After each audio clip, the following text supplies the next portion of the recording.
네, 오늘도 주일에 말씀 안에서 함께 만남에 감사드립니다. 오늘 다시 사도행전 말씀을 시작합니다. 본문의 말씀을 가지고 첫 이방 선교의 출발, 그 첫 선교지 구브로라는 제목으로 말씀을 나누겠습니다. 어떤 역사적인 순간에 그 첫 순간은 상당히 의미가 있죠. 그래서 그 날이 지나서도 그날을 기념하고 되새깁니다. 오늘 사도행전 13장 이제 4절부터는 오늘 복음이 이제 파송되어진 사람들을 통해 하나님의 사랑과 생명을 열방에 전하는 그런 어떤 항해가 시작되는 것들을 보게 됩니다. 이런 생각을 한번 해보게 됩니다. 이 선교지를 향해 떠나는 어떻게 항해를 떠나는 바울의, 특별히 사울의 심정은 어땠을까라는 것이죠. 여러분이 어떤 출발점에 섰을 때 그게 감개무량하다라고 할 때는 그 일 자체가 참 귀하기 때문이기도 하지만 이 자리에 서기까지 치루었던 어떤 과정들이 있었기 때문에 더 벅차죠. 단번에 합격하는 분들도 계시지만 어떤 분들은 진짜 제한된 상황과 여러 요건 속에서 정말 최선을 다해서 어렵게 합격이 됐을 때 그 출발점 자체는 다 귀하지만 다가오는 의미 참 다를 것 같습니다. 오늘 그런 의미에서 보면 오늘 바울에게 이 선교 여행을 떠나는 그 시작은 설렘도 있었겠지만 참 여러 가지의 생각들이 있었을 것 같아요. 왜냐하면 바울이 사도행전 9장에 부르심을 받거든요. 그때 다메섹 도상에서 예수님을 만납니다. 예수님이 그에게 나는 너를 이방 선교의 그릇으로 쓸 거다라고 소명을 주십니다. 그걸 들었던 시점으로부터 지금 13장까지는 대략 14년에서 17년이 흘렀습니다. 시간으로 보면 그 처음 예수님 만났던 시점에서 그 벅찬 감격이 어떻게 보면 많이 식었을 그 어느 시점 아니겠습니까? 처음 만난 그때 즉시 복음의 도구로 쓰임받고 싶었을 바울의 그 감격을 생각해 본다면 이 긴 시간은 많은 아쉽기도 했을 것 같습니다. 하나님은 바울을 곧장 이방 선교 현장으로 보내지 않으셨던 이유를 우리 다 설명할 수는 없지만 분명 그 안에는 하나님의 선하신 계획이 있겠죠. 3년이라는 아라비아 강야의 경건의 어떤 개인 하나님과 만나는 시간들, 그 뒤에 다소에서 거의 루저처럼 실패자처럼 보냈던 10여 년의 시간들, 그래도 바나바가 그를 기억해 줘가지고 안디옥 교회로 그를 초청해서 함께 사역했던 1년의 목양의 안디옥 교회의 시간들, 여러분 이런 시간들이 쌓여가면서 어느새 때가 채워지고 비로소 그를 하나님께서 부르신 목적대로 이방인 선교의 그릇으로 사용하시는 실제의 어떤 현장이 이제서야 주어지고 있는 겁니다. 얼마나 감격스러웠을까요? 그런데 그 시간들은 그런 의미에서 아무렇게나 흘러간 허비의 시간인가 할 때 그렇지 않다는 것들을 보게 됩니다. 허비가 아닌 준비의 시간이었음을 본다는 것이죠. 부르심 이후에 즉시 글을 쓰지 않고 어느 정도의 준비의 시간을 거치신 그 가운데 아마 바울 안에는 어떤 하나님의 어떤 성품들이 많이 마련되었을 것 같다는 생각을 해보게 됩니다. 오랜 기다림 끝에 드디어 간다라는 어떤 흥분된 감정이 아니라 그간 겪었던 인생의 숱한 상황 속에서 다듬어진 그의 성품을 생각해 본다면 모든 것이 주님께 달렸음을 뼛속 깊이 깨닫는 그 인생의 고백을 안고 떠나는 여정이 아니었을까 싶습니다. 그러니까 그간의 시간 속에 소명의 은혜가 더 깊어졌다는 것이죠. 그냥 어떤 단순한 뜨거운 열심만 있었던 게 아니라 그 부르심 받은 이후에 어떻게 보면 예루살렘 교회 속에서도 제대로 환영받지 못하고 다소로까지 도망갔어야 될 그 시간들, 성경은 그가 거기서 어떻게 보냈는지를 다 다루고 있지는 않지만 적어도 거기서 그가 할 수 있는 최선을 다했겠죠. 이런 시간들이 쌓였기 때문에 지금 이 출발선에 선 은혜가 되었을 겁니다. 사랑하는 주안의 가족 여러분, 은혜가 은혜 되시기를 축복합니다. 모두에게 은혜가 되는 건 아니라는 생각들을 해보게 됩니다. 진짜 은혜인데 그게 은혜로 와닿는 각자의 심령 속에 그게 은혜가 되는 경우는 그간의 어떤 시간이 했던 일들이 분명히 있을 겁니다. 우리가 보통 한 해를 지나고 나면 나이를 먹어간다라는 생각을 많이 합니다. 내년을 바라보면 또 한 해를 또 먹겠구나 생각을 하고요. 그런데 여러분 제가 이렇게 말씀드리긴 좀 어려운 나이이긴 하지만 저도 올해 만으로 하지 않으면 앞자리가 5가 됐습니다. 반백년의 생애를 살았습니다. 그랬더니 누가 그러시더라고요. 만으로 하면 아직 아니시잖아요. 어쨌든 시간이 지나고 나니까 조금씩 깨닫는 게 있습니다. 나이가 들어야 알게 되는 게 있습니다. 그 시간이 되어야 배우는 게 분명히 있습니다. 헤아림이 달려지고 이해가 달라지며 삶의 안목이 달라집니다. 예전에는 무언가를 얻어내는 게 기쁨이었다면 이제는 그것 자체가 기쁨이 아닙니다. 그게 내 인생에 어떤 의미가 있고 가치가 있는지를 생각하게 됩니다. 어떤 상실 속에서도 잃어버렸던 것만이 아니라, 그게 슬픔만이 아니라 잃어버렸기 때문에 채워지는 게 있다라는 또 다른 안목을 갖게 됩니다. 오늘 바울도 그 부르심 이후에 보냈던 수많은 시간들을 그를 더 겸손케 하고 더 깊은 하나님에 대한 경외심으로 그를 만들었을 것이고, 정작 본격적으로 그의 사역이 출발될 때는 그냥 열심만을 가지고 떠나는 여정이 아니라 이제 하는구나라는 흥분된 감정이 아니라 조금 더 진중하고 그 일의 의미와 가치를 아는 여정이 되었을 것 같습니다. 실제적으로 사도행전 13장 2절을 보게 되면 성령께서 교회를 통해 바울과 바나바를 세우실 때 이런 말씀을 쓰시죠. 내가 불러 시키는 일. 한마디로 누구의 일을 부르신다고요? 하나님의 일을 위해 부르신다고 말씀하시고, 바울도 그것을 들었기 때문에 지금 자신이 가는 사역의 여정이 자기의 계획이 아니라 하나님의 계획 속에 참여한다는 생각을 깊이 인식했을 겁니다. 그래서 고린도서 2장 3절을 보시게 되면 이런 표현을 바울이 교회에게 합니다. 같이 한번 읽어볼까요? 두렵고 떨림으로 너희 가운데 거하였노라. 아멘. 두렵고 떨림으로. 누구 앞에 서 있었기에 할 수 있었던 고백일까요? 사람들 앞에 두렵고 떨린단 말을 하는 게 아닙니다. 사도라는 이 직분을 내가 하나님께로 받았다는 사실만으로 갖는 영적 무게감이 교회 앞에서 그를 그렇게 진중하게 만들고, 그 모든 일들 속에 그를 더 겸손하게 만들고, 하나님 앞에서 이 일을 어떻게 감당할까라는 어떤 경건함들을 만들었던 것이죠. 그러게 여러분, 하나님께서 우리를 선택하고 부르셔서 하나님의 목적하신 방향을 향해 인도에 갇힌 가정 속에 우리 인생에 하나님께서 하시는 일이 있는데, 그것은 다른 것이 아니라 우리를 시간 속에서 빚어가시고 훈련시켜 가신다는 겁니다. 많은 영역들을 훈련해 가시겠지만 하나님을 더 신뢰하는 사람으로, 그리고 하나님의 성품을 드러낼 수 있는 사람으로 만들어 가신다는 거죠. 다윗이 기름 부음 받은 뒤에 바로 왕이 되지 않았음을 우리가 잘 알고 있습니다. 사무엘상에서 16장에서 기름 부음 받고 그가 그 뒤에 여정이 뭐였습니까? 그 당시 실제 왕이었던 사울에게 내내 쫓기죠. 도망다닙니다. 광야의 시간을 보냅니다. 그런데 여러분 그거 아십니까? 그 광야의 시간 속에서 왕으로서 가져야 할 백성들을 살피는 안목과 백성들을 공감해주는 마음들이 자라갑니다. 그러니까 단순히 포지션상만의 왕이 아니라 그 왕의 역할을 할 수 있는 사람으로 빚어지고 있는 거예요. 우리 그런 차원에서 본다면 우리 삶에 허락해야 되고 허용해야 되고 받아들여야 할 것이 있습니다. 그것은 무엇일까요? 때론 내 계획과 다르게 인생이 펼쳐져 가는 것 같고, 그래서 멈춰진 것 같은 시간들 속에 하나님은 내게 필요한 것들을 담아내고 계신다는 이런 안목이 필요합니다. 그러려면 중요한 거 한 가지는 우리 인생을 향하는 하나님의 시간표를 신뢰하셔야 됩니다. 근데 쉽지 않죠. 왜냐하면 우리의 시간대로 인생이 펼쳐진 것을 우리는 성공이라고 보고 있기 때문에, 내 시간대로 내가 원하는 타이밍에 일이 이루어져야 우리에게는 성공이잖아요.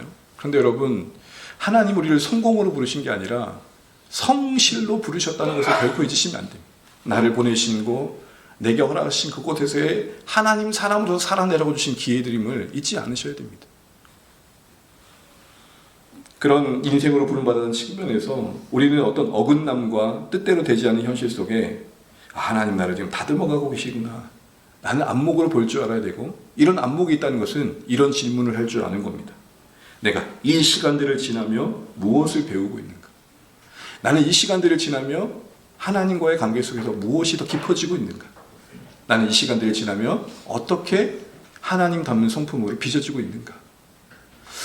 우리가 무엇을 했느냐는 질문도 중요합니다만, 우리는 어떤 사람으로 그 이들을 통해 만들어지고 있냐가 더 중요합니다. 뒤로 나누겠지만 사역에 있어서 결과보다 더 중요한 것은 열매입니다. 열매를 우리가 생각하면 외부적인 것들을 많이 생각합니다. 성취되어지는 수치적인 것들을 생각합니다. 옛날보다 오늘이 좀 더 많아지는 것들을 생각합니다. 분량이죠. 양으로 생각합니다. 그런데 성경이 말하는 열매는 성령의 열매에서 보는 것처럼 우리가 얼마나 예수 닮느냐는 것이죠. 사랑과 희락과 화평과 오래 참음과 자비와 양성과 충성과 온유와 절제의 이 9가지 열매, 순간 생각이 안 나서 큰일 날 뻔했습니다. 성령의 9가지를 하다가 생각이 안 나서 큰일 날 뻔했어요. 감사합니다. 하나님 생각나게 하셔서. 이 열매들 속에 내 안에 맺혀져 가는 것들이 있는지를 생각해 보는 것이죠. 안 되는 일들 속에 인내가 자라고 있는지, 성공 속에 나는 그 일들을 통해 또 선한 것들을 생각하는 양선의 마음이 자라고 있는지 등등 우리는 그런 부분들을 돌아봐야 됩니다. 아무쪼록 올 한 해도 허락하신 하나님의 시간표를 따라 살아가신 여러분 인생길 위에 때로는 원치 않고 뜻하지 않은 여러 일들이 겪다 할지라도 하나님 나를 뭐 하고 계시는구나? 빚어가고 계시는구나. 이런 안목으로 여러분의 삶을 수용하고 받아들이고 넉넉히 이겨내시는 복된 한 해 되시길 바랍니다. 이런 이방 선교의 첫걸음을 내디는 가운데 우리가 놓치지 말할 중요한 구절 하나가 나오는데요. 그건 다른 것이 아니라 지난주에 잠깐 살펴봤지만 성령의 보내심을 받았다라는 표현을 쓰고 있다는 겁니다. 이게 참 독특한 이유는 바로 위에 3절을 보시게 되면 교회가 안수하여 보냈다 그럽니다. 누가 보냈다고요? 교회가 보냈다고요. 교회가 보냈는데 바로 이어서 4절에 그걸 뭐라고 얘기해요? 누가 보냈다 그럽니까? 성령입니다. 여러분 보세요. 성령님이 보내신 것과 교회가 보낸 게 표현상으로 보면 다르잖아요. 어떻게 보면 충돌될 수 있는 이야기죠. 그러나 왜 성경은, 왜 누가는 교회가 안수하여 보낸 뒤에 4절의 말씀을 그 시작쯤에 다시 한번 재차 언급하고 있는 걸까요? 이 언급은 강조겠죠? 그럼 뭘 강조하는 걸까요? 그것은 잊지 말아야 할 중요한 사실, 우리 모두가 고백하는 것처럼 복음의 사역의 주체와 근원은 하나님이시다. 특별히 성령 하나님이시다. 복음의 씨앗이 뿌려지고 그것이 받아들여지고 열매 맺는 모든 과정 속에 성령 하나님의 역사가 없이는 불가능하다. 그러므로 교회의 역사, 복음의 역사는 성령 하나님의 주권에 대한 뭐다? 순종의 역사다라는 것이죠. 특별히 이방 선교는 교회의 열심의 결실이 아니라 하나님의 그분의 열심과 그 은혜의 성취임을 강조하고 있어서 우리에게 이런 사실을 다시 한번 상기시켜 줍니다. 신자들은, 교회는 복음의 사역을 함께 한다는 것이 기여자가 되는 게 아니라 참여자라는 것이죠. 그 모든 일을 이루시는 하나님의 일하심에 우리는 초청받아 참여하는 거예요. 기여한다는 건 뭐예요? 참여한다는 건 뭐예요? 기여는 뭐예요? 나 없으면 안 되는 거예요. 참여는 뭐예요?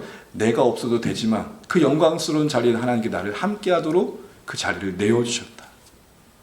이런 감격이 있을 때 우리가 하나님의 일을 해갈 때 그 자체에 주는 무거움들 좀 더 이겨낼 수 있겠죠.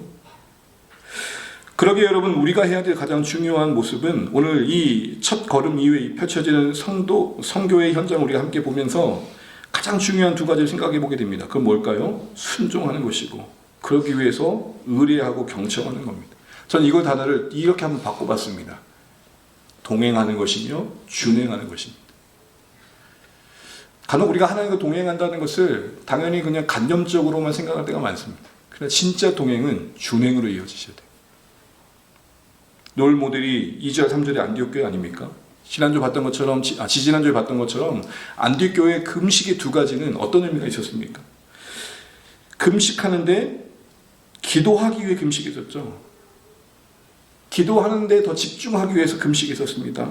사실 그들의 형편과 상황은 그렇게 금식이 필요하지 않았습니다. 보통 우리가 생각하는 금식은 뭡니까? 문제가 생겼을 때, 정말 절박한 상황이 되었을 때, 진짜 하나님의 간섭하심이 필요할 때. 근데 당시 안디옥 교회는 평안했고 성장했고 든든했단 말입니다. 어떻게 보면 기도할 필요가 없었어요. 그런데 그럴 때 더 그 평안함의 교만함에 넘어지지 않도록 하나님 뜻을 집중하기 위해 금식했던 거죠. 그래서 우리가 지난번 설교자는 뭐라고 했습니까? 응답하기 위해 기도한 교회였어요. 응답하기 위해. 응답을 얻어내기 위한 기도가 아니라 응답하기 위해. 그리고 나서 끝난 게 아니라 하나님께서 선교사 2명을 보내라는 뜻을 보내주셨을 때 이미 보여주신 하나님의 뜻임에도 불구하고 또 금식하죠. 그때 금식은 뭐였습니까? 알게 된 하나님의 뜻을 하나님의 뜻대로, 하나님 방식대로 하기 위해 지혜와 힘을 구하는 거였죠. 그러니까 정리하자면 알기 위해 금식했고 알게 된 대로 살기 위해 금식한 겁니다. 우리의 믿음의 현실을 살아가다 보면 저 포함해서 우리 모두가 느끼는 한계가 무엇입니까? 아는 게 삶이 되는데 제법이나 많은 시간들이 필요하다는 것이죠. 몰라서 넘어지는 경우보다는 알지만 그럼에도 불구하고 넘어지는 경우가 많습니다. 그러기에 여러분, 기독교 신앙이 3가지로 정리될 수 있을 것 같습니다. 하나님의 뜻이 무엇인지를 알고자 해야 합니다. 그것이 우리의 현실이 되는 데 있어서 우리의 한계가 있으면 겸손히 인정해야 된다. 그러기에 기도하며 엎드리며 이 일들을 감당해야 된다. 그런 차원에서 우리가 다시 한번 돌아볼 때 여러분, 우리는 하나님의 이끄심보다 더 앞서지 않기 위해서 어떤 삶의 자세를 갖추고 있는지 다시 한번 돌아보시면 좋겠습니다. 그런 측면에서 우리는 혹시 하나님의 인도하심을 받는데 그 말씀이 잘 안 들려진다면 혹시 우리는 하나님의 인도하심을 받기 위해 그 마음에 그 뜻을 듣기 위해 어떤 여백이 부족한 것은 아닌가 싶은 생각을 해봅니다. 조급하거나 급급하거나 어떤 다급한 상황 속에서 우리가 하나님의 뜻을 담아내기에 그 여백이 없는 상황이다 보니까 말씀이 들려지지 않는 거죠. 그런 의미에 필요한 게 금식이라는 거죠. 밥을 단순히 굶는다는 게 아니라 정말 하나님의 뜻을 듣기 위해 집중하는 시간들이 필요한 겁니다.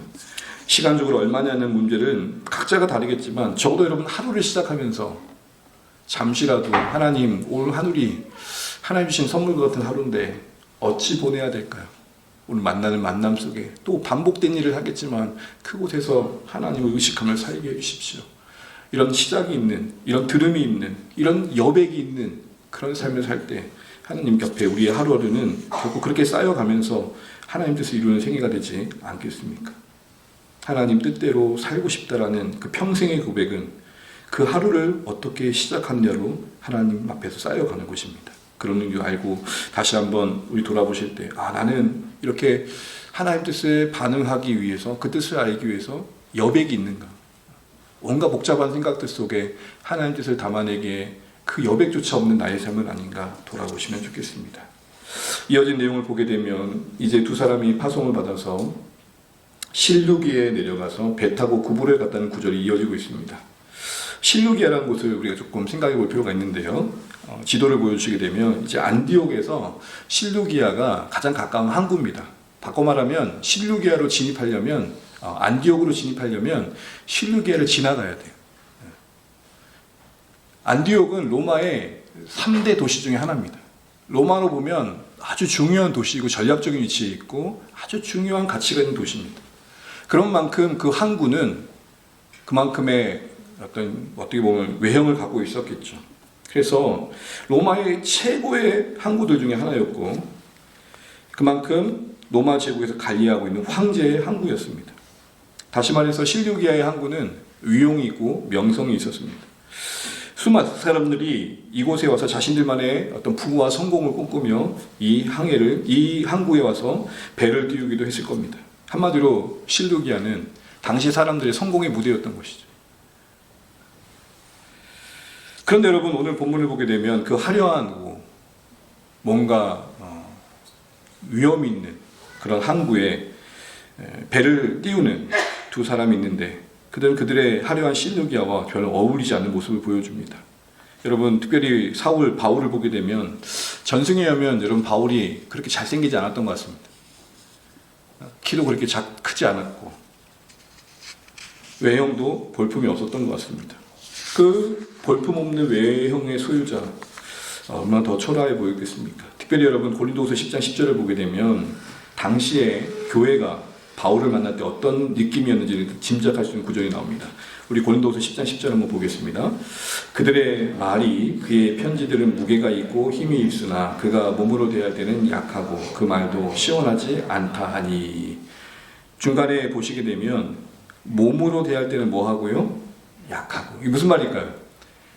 글로 보면 이 사람이 뭔가 그 느껴지는 어떤 파워가 있었는데 실제 보면 에게 이런 사람이었어 이런 거요라는 것이죠. 고린도서 12장 10절에 보게 되면은 스스로의 어떤 육체에 질병이 있었던 것 같습니다. 그래서 10장 10절 이렇게 말합니다. 같이 한번 읽어볼게요. 내 육체에 가시고 사탄의 사자를 주셨으니 이는 나를 쳐서 너무 자만하지 않게 하려 하십니다. 육체에 뭐가 있었다고요? 가시가 있었대요. 사탄의 사자라고 할 만큼 뭔가 사탄이 자신을 괴롭히는 도구와 같은 질병이 있었던 것 같아요. 많은 추정이 있지만 어쨌든 몸에 어려움이 있었던 겁니다. 외형적으로는 초라했고 몸은 나름대로 아픈 게 있었고 이런 상황 속에서 그는 한마디로 말하면 깨지기 쉬운 질그릇이었습니다. 볼품없는 그의 외형과 모습 그리고 그가 추구하는 가치와 목표는 거대한 황제의 항구 실루기아의 위엄과 명성에는 어울리지 않아 보입니다. 더 초라해 보이죠. 그런데 여러분, 그 연약한 인생에 담긴 영원한 하나님 나라와 복음의 가치는 결국 그들이 당시 추구했던 욕망의 가치와는 다른 결과를 만들었다는 것을 봐야 됩니다. 사진 하나 보여주시게 되면, 지금 여러분이 보고 계신 사진이 현재 실루기아의 그 항구의 현 장소입니다. 뭐만 남아 있습니까? 그냥 돌 무더기 조금 남아요. 유적지로 남아 있는 것이죠. 그 당시의 위용은 찾아보기 어렵습니다. 흔적도 없습니다. 황제의 항구입니다. 황제의 항구. 여러분, 황제의 항구는 얼마나 의리의리했겠어요. 얼마나 사람들이 거기 올 때마다 거기서의 성공의 가치를 귀하게 여겼겠어요. 실루기아 항구에서 알아줄 만한 사람이 된다는 거, 거기서 큰 배를 띄운다는 것은 그 자체로 큰 명성이고 성공의 잣대였을 겁니다. 근데 지금 그 모습은 어떻습니까? 2000년 전 그토록 화려했던 황제의 항구는 흔적도 없습니다. 지금은 토사가 항구를 메워버렸고 그냥 작은 어촌 마을의 한 부분이 되었습니다. 실루기아를 세웠던 로마 황제도, 그 항구에서 욕망의 배를 띄웠던 수많은 사람도 이제 역사의 뒤안길로 사라진 상황입니다. 그런데 가장 초라한 모습으로 배를 띄웠던 바울, 그 두 사람은, 그리고 그 사람이 떠났던 복음의 항해는 하나님의 섭리의 항로를 따라 지금도 계속되고 있는 영원한 여정이 되고 있습니다.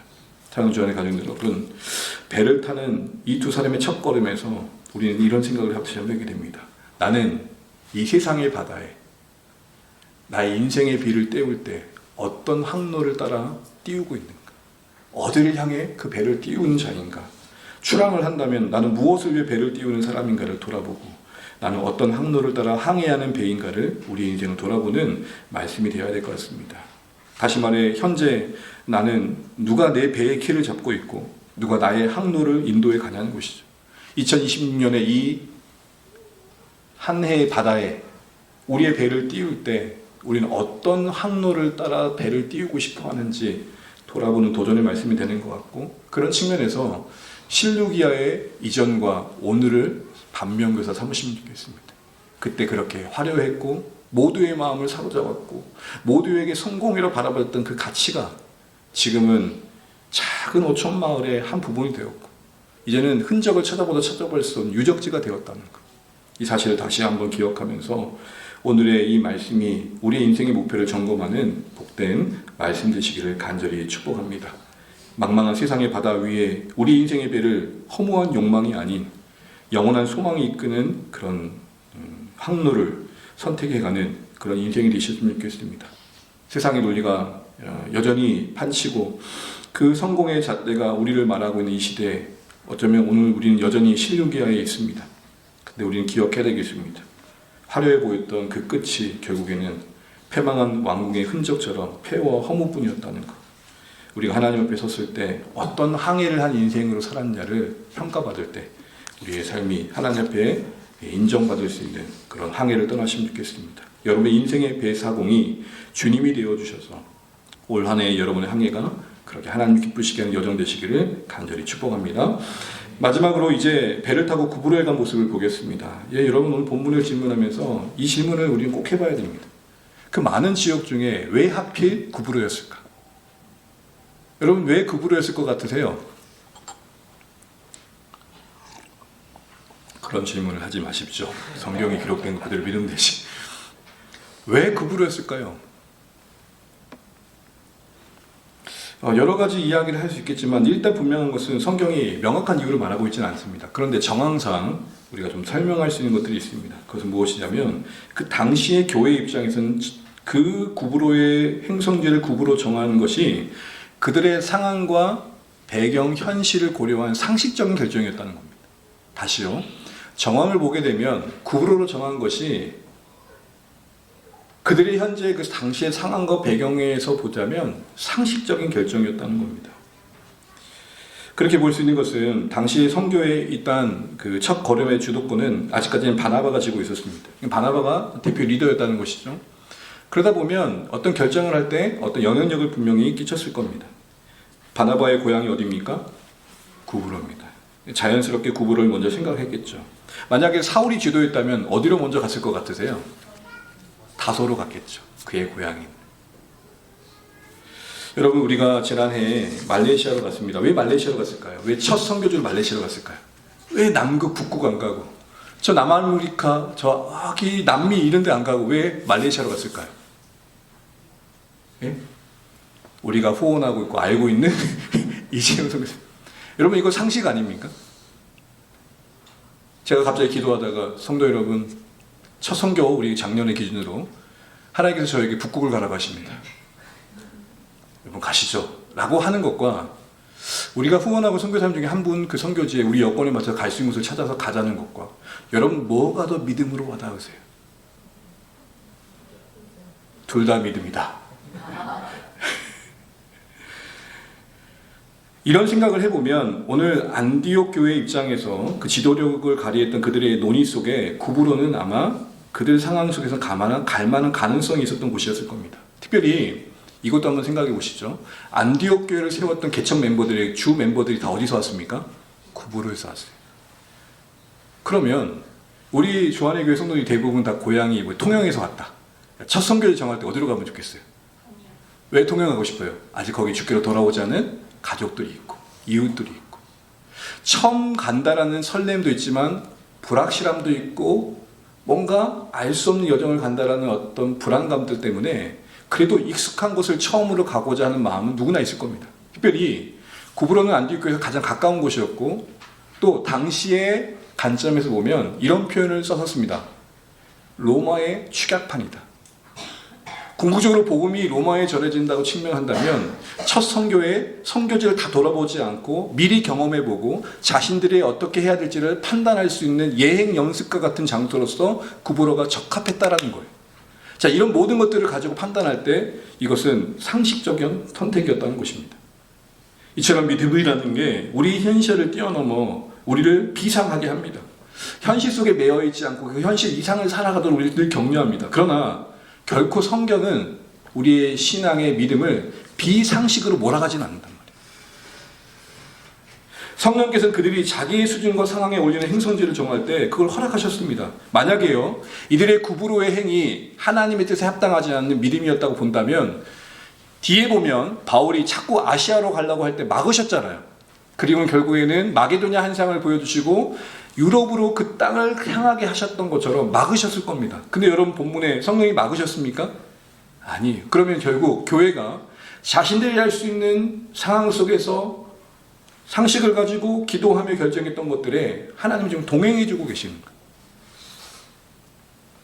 우리가 주목할 점이 바로 오늘 이 부분입니다. 막막해 보이고 긴장되었을 첫 선교 여행의 첫 행성지를 좀 더 익숙한 곳에서 시작하게 하신 하나님. 야, 무슨 소리야, 당장 로마로 가, 이렇게 하지 않으셨다고요. 이것들이 믿음이 없어? 내가 지켜줄 테니까 다 포기하고 가! 라고 하지 않았다고요. 안디옥 교회 보폭, 달리 말하면 그들의 형편과 상황에 맞춰 그들을 조금씩 인도해 가십니다. 물론 이후에 그들은 더 큰 보폭을 내딛습니다. 그러나 처음 내딛는 보폭을 하나님께서는 존중해 주십니다. 우리는 흔히 큰 꿈을 가져야 믿음이 좋다는 얘기를 종종 듣습니다. 하지만 바나바와 사울은 처음부터 로마 제국의 심장부인 로마를 뒤엎겠다라는 거창한 포부를 말하지 않습니다. 본진으로 당장 들어가가지고 세상을 뒤엎겠다라는 말을 하지 않는다고요. 그렇게 배포 큰 선교사들이 아니었습니다. 흔히 여러분, 우리가 이런 말을 쓰죠. 황새 쫓던 뱁새. 뭐가 찢어지죠? 여러분 너무 잘하시네요.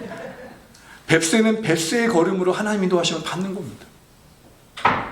왜 뱁새에게 황새가 넌 나같지 않느니라고 말하는 게 믿음의 아니라는 거예요.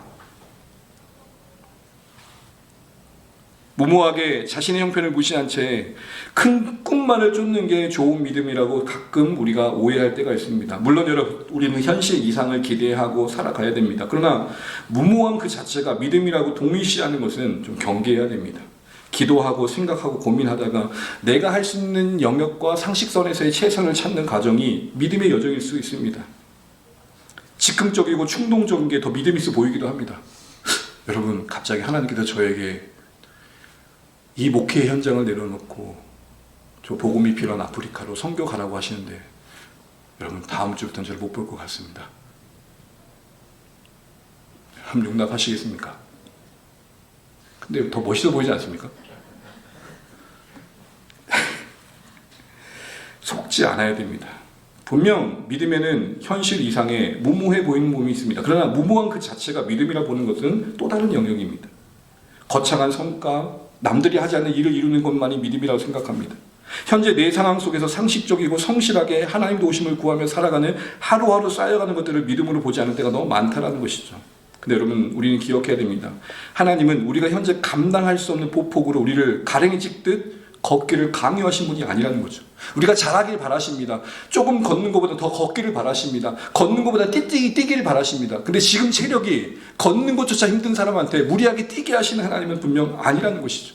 우리의 연약함을 인정하시고 우리의 한계를 존중하시고 우리 현재의 보폭에 맞춰 우리와 동행해 가시면서 점점 잘하게 하시는 하나님의 인도하심, 그 과정이 믿음이라는 것이죠. 시편 23편 2절을 보시게 되면 그가 나를 푸른 풀밭에 누이시며 쉴만한 물가로 인도하신다. 하나님의 인도하심을 다윗이 이렇게 설명합니다. 여러분, 이 쉴만한 물가라는 것을 원문을 보게 되면 잔잔한 물가예요. 질문할게요. 왜 양으로 비유된 다윗은 하나님의 인도하심을 설명할 때 하나님 자신의 인도에 갈 때 쉴만한 물가, 잔잔한 물가로 인도하셨다고 표현하고 있을까요? 이 안에 담긴 하나님 인도하심의 요소는 무엇일까요? 여러분, 양들의 습성을 보시게 되면 양은 물을 좋아하지 않아요. 거칠게 흐르는 물을 다가가지 않아요. 왜냐하면 그들 존재 자체가 물만 닿으면 무거워지니까 본능적으로 물을 무서워해요. 그래서 그 목동들은 양들에게 물을 먹일 때 거치게 흐르는 걸 데려가지 않아요. 이것들이 믿음이 없어. 야! 들어가! 마셔! 이러지 않는다고요. 흐르는 듯 안 흐르는 조용한 물가, 아니면 웅덩이에 양들을 데려가서 물을 마시. 왜요? 배려한 거죠. 누구를요? 양. 다그치면서 저 거친 풍랑으로 들어가라, 그런 차원으로 하나님 인도하심을 얘기하지 않아요. 물을 무서워하는 양의 습성을 고려해서 그의 보폭을 고려해서 그의 현실을 고려해서 인도해 가시는 하나님을 우리는 바로 봐야 됩니다. 하나님께서 우리 자신의 속도에, 하나님은 하나님 그 자신의 속도에 적응하라고 일방적으로 우리를 끌고 다니시는 하나님이 아니라는 거죠. 숨이 차고 넘어지더라도 재촉하시는 그런 하나님이 아니라고. 마치 어린아이의 손을 잡고 산책하시는 부모의 걸음 것 같아요. 부모는 충분히 빨리 달릴 수 있는 능력이 있지만 아이가 넘어지지 않도록 아이의 짧은 보폭에 맞춰서 종종 걸음을 걷죠. 제가 공원에서 걷는 아버지를 보면 이렇게 걷는 분을 못 봤어요. 후쉬 이렇게 하는 게 못 봤어요. 애는 막 발도 못 딛고 매달려 있는 게 아니라 어떻게 걷죠? 이거 이렇게 걷잖아요. 보셨죠, 여러분? 이제 막 걸음을 뛴 아이에게 부모님들이 어떻게 같이 걷던가요? 아이고 걷네. 아빠는 늘 언제나 그렇게 걷나요? 출근하실 때도 저 다녀옵니다고 이렇게 걷나요? 그는 더 보폭을 내딜 수 있지만 아이의 걸음에 보폭을 맞춰주면서 그 아이가 그 걸음을 더 잘 걷도록 동행해줬던 것처럼 하나님이 우리에게 그런 동행으로 우리의 믿음의 가정을 함께 해주신다는 겁니다. 하나님께서는 자신의 전능함을 뽐내기보단 우리의 수준과 상황에 눈높이를 맞춰 한 걸음씩 함께 해주시는 사랑의 하나님이심을 바로 아시기를 주님의 이름으로 축복합니다.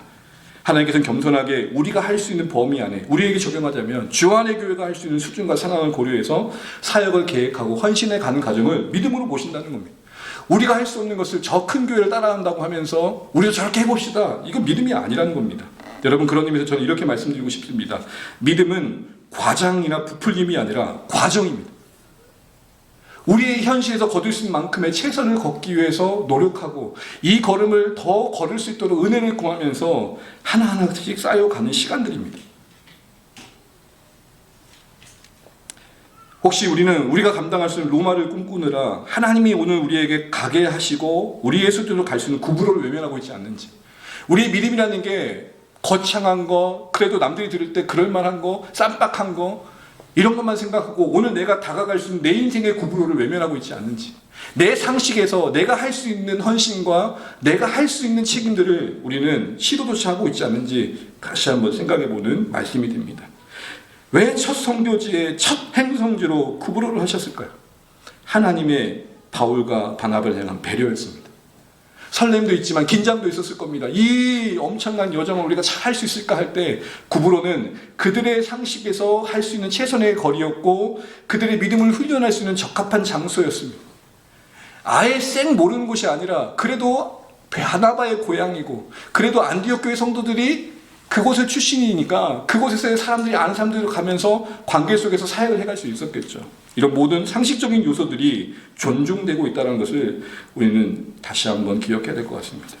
주안의 교회가 어떤 비전을 세우고 사역을 계획해 나갈 때도 온갖 성공한 모델들 다 가져와 가지고 우리와 맞지 않는데 무리하게 적용하는 것, 이건 우리에게 맞지 않는 모습일 것입니다. 주안의 교회 주신 DNA, 주안의 교회 성도들을 함께 모으신 이 현실과 상황 속에서의 그 다음 걸음입니다. 우리가 걸을 수 없는 보폭을 요구하지 않으신다는 것을 기억하십시오. 성령의 역사란 이름으로 그러기에 과도한 헌신을, 소진을 신앙이라고 말하는 것을 우리는 잘 분별해야 됩니다. 그 중심에는 과도한 죄책감과 정죄감을 부추기는 게 있죠. 그래서 영적으로 압박감을 가합니다. 예를 들어서 이런 거 아닙니까? 힘이 필요한 상황인데 힘을 죄책감으로 만드는 거예요. 지금이 어느 때인데 힘입니까? 그리고 이렇게도 말합니다. 기도하면 피곤함이 사라집니다. 기도하면 피곤함이 덜어지는 면이 없지 않아 있지만 그렇다고 잠을 한숨도 안 자도 되는 건 아닙니다. 몸과 마음이 무너질 대로 무너져서 회복이 필요한 시점인데 그렇게 주저앉아 있는 거 믿음이 아니라고 부추기고, 그 부추김을 위해서 정죄감을 사용하는 것은 그의 신앙을 아예 탈진시키고 교회 자체를 떠나게 하는 이유가 될 수도 있습니다. 소진을 헌신의 증거로만 보려고 하는 신앙도 우리는 주의하셔야 됩니다. 힘들어야 헌신이죠. 맞습니다. 희생이 필요합니다. 그런데 너무 그 현실에 버겁고 과도함에도 불구하고 번아웃을 만들고 있음에도 불구하고 그걸 믿음의 훈장처럼 여기는 것은 사실은 우리의 상실감을 크게 만들 겁니다. 제가 만났던 젊은이 중에 그런 젊은이가 있었습니다. 목사님, 제가 그 젊은 나날들 동안 그렇게 헌신했던 결과가 바로 이겁니까? 사랑하는 주안의 가족 여러분, 우리의 헌신은 귀합니다.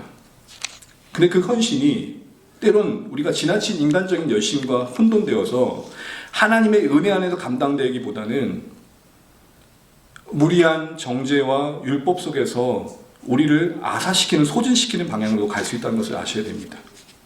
진짜 참된 헌신은 소진되는 부분이 없지 않아 있겠지만 그를 살리는 쪽으로 갑니다.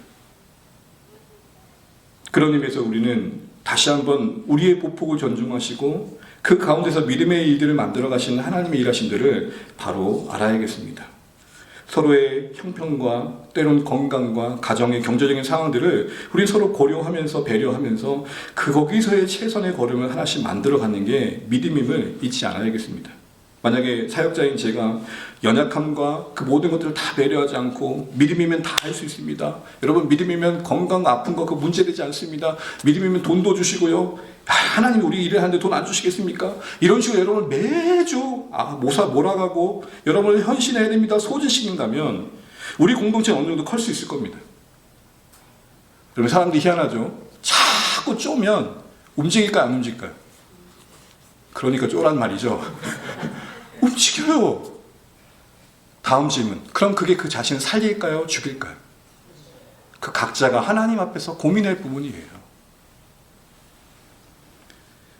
헌신은 귀합니다. 우리를 드리는 건 아름다운 것입니다. 근데 그 동기와 방향은 더 중요합니다. 우리는 현실을 변명거리로 여기면 안 됩니다. 현실을 변명거리로 여기면서 우리가 지금 할 수 있는 시도와 책임을 미루는 것도 잘못된 겁니다. 그러나 현실을 부정하는 것도 믿음은 아닙니다.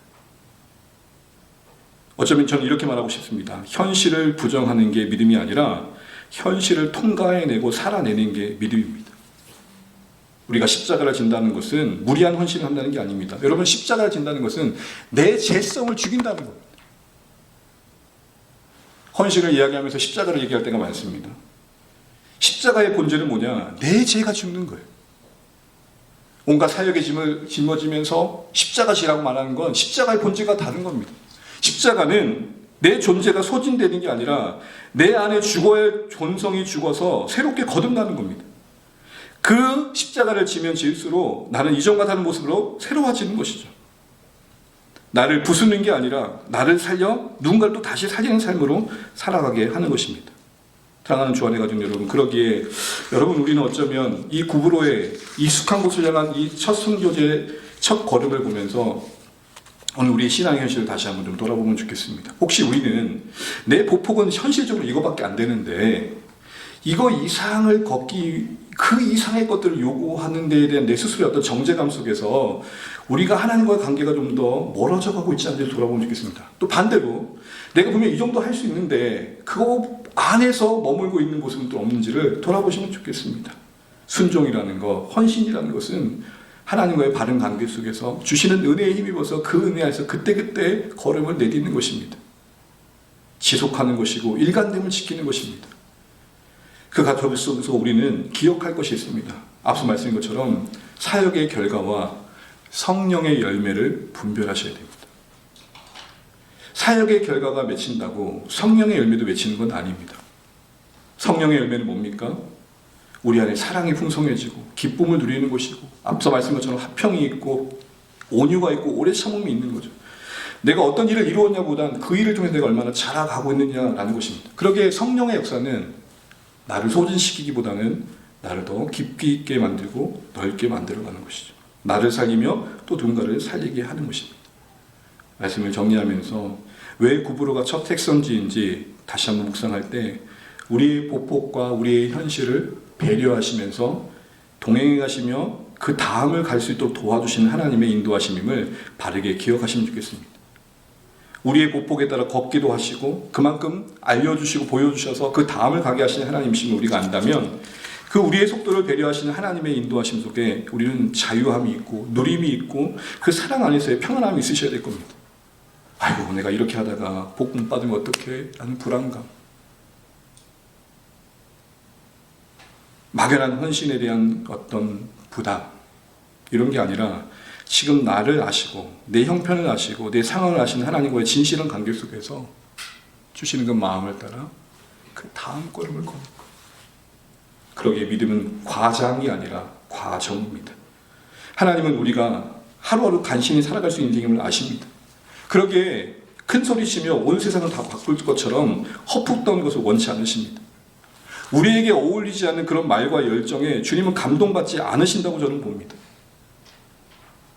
우리가 드릴 수 있는 그 안에서의 최선, 그 전부를 찾으십시오. 그것이 상대적으로 다른 사람보다 덜 할 수 있지만 그건 중요하지 않습니다. 하나님의 우리를 이끄시는 보폭을 기억하십시오. 가랭이 찢어지듯 우리를 이끄시는 분이 아닙니다. 들고 뛰시는 아버지가 아닙니다. 때론 우리 현실에 맞게 종종 걸음으로 우리와 함께 해주시고 동행하십니다. 왜죠? 하나님께서 귀하게 여기신 것은 우리와의 관계이기 때문에 그렇습니다. 우리를 통해 뭘 이루시는 게 아니라 우리와 관계 속에서 우리가 자라기로 원하십니다. 하나님을 오해하지 마시기 바랍니다. 그런 의미에서 우리에게 오늘 한 해에 필요한 자세는 뭘까요? 겸손히 우리의 한계를 인정하되 그 주어진 조건 상황 속에서의 상식적인 최선을 다하고 그 과정에 하나님과 동행하면서 하나님 앞에서 할 수 있는 시도들을 의지하며 해가는 것들 아니겠습니까? 그런 한 해가 되시기를 간절히 축복합니다. 말씀을 정리하면서 여러분 오늘 첫 이방성의 출발, 그 선교지 구부를 향하는 걸음 속에 그들은 보냄받은 걸음을 걸었습니다. 하나님보다 앞서지 않았습니다. 하나님의 음성을 듣는 우리가 되시면 좋겠습니다. 무엇보다도 그 시간 속에서 베드로는 이제 떠난다는 그 시점의 시간에 소명받은 시점으로 많은 시간이 지났지만 그 시간이 헛되지 않았습니다. 그래도 깊게 만들었고 필요한 시간이었습니다. 무엇보다도 우리는 신류기의 항구에 선 인생으로서 어떤 항로를 향해 어떤 목적으로 배를 띄우는 삶인지를 떠나보시면 좋겠습니다. 여러분의 인생의 자원은 무엇을 위해 들여지고 있는지를 생각해 보십시오. 더 나아가 구부를 향한 첫 행성지가 구부로였다는 것, 전혀 생뚱맞고 그들의 스스로는 상상도 할 수 없던 것이 아니며 또한 우리 로마 본진으로 들어가자 이런 무리한 선택이 아니라 그들이 할 수 있는 상식 안에서의 최선을 선택하며 거기서의 걸음들을 내딛었다는 것을 잊지 마십시오. 잔잔한 물가로 인도하신 하나님을 누리십시오. 그 안에서 평안을 누리시고 그 사랑 안에서 여러분을 보듬어 주신 하나님의 품 안에서 그 다음 걸음을 걸으십시오. 지금 나는 그런 실력도 안 되고 상황도 안 되는데 그 어떤 결과를 얻기 위해 나를 지어짜는 게, 소진시키는 게 믿음이라는 착각에서 벗어나십시오. 저는 주 안에 모든 가족들이 은혜 안에 머물고 은혜 안에 흠뻑 찾아 그 은혜가 걷는 걸음 내딛으시는 귀한 인생들 되시기를 간절히 축복합니다. 하나님과의 관계 속에 여러분이 드는 음성이 있기 때문에, 주신 마음이 있기 때문에 그 안에서의 걸음들을 걸을 때 이렇게 신앙은 자라가는구나, 이렇게 신앙은 깊어져 가는구나를 경험하시면 좋겠습니다. 난 아직 자라지 않았는데 나를 둘러싼 건 너무 커져가지고 거기에 짓눌려가지고 소진되어져서 아예 애초에 떠나버리는 인생들 아니라 여러분 지금 그 주어진 그곳에서 주님과 동행하며 자라가시는 복된 생이 되시기를 간절히 축복합니다.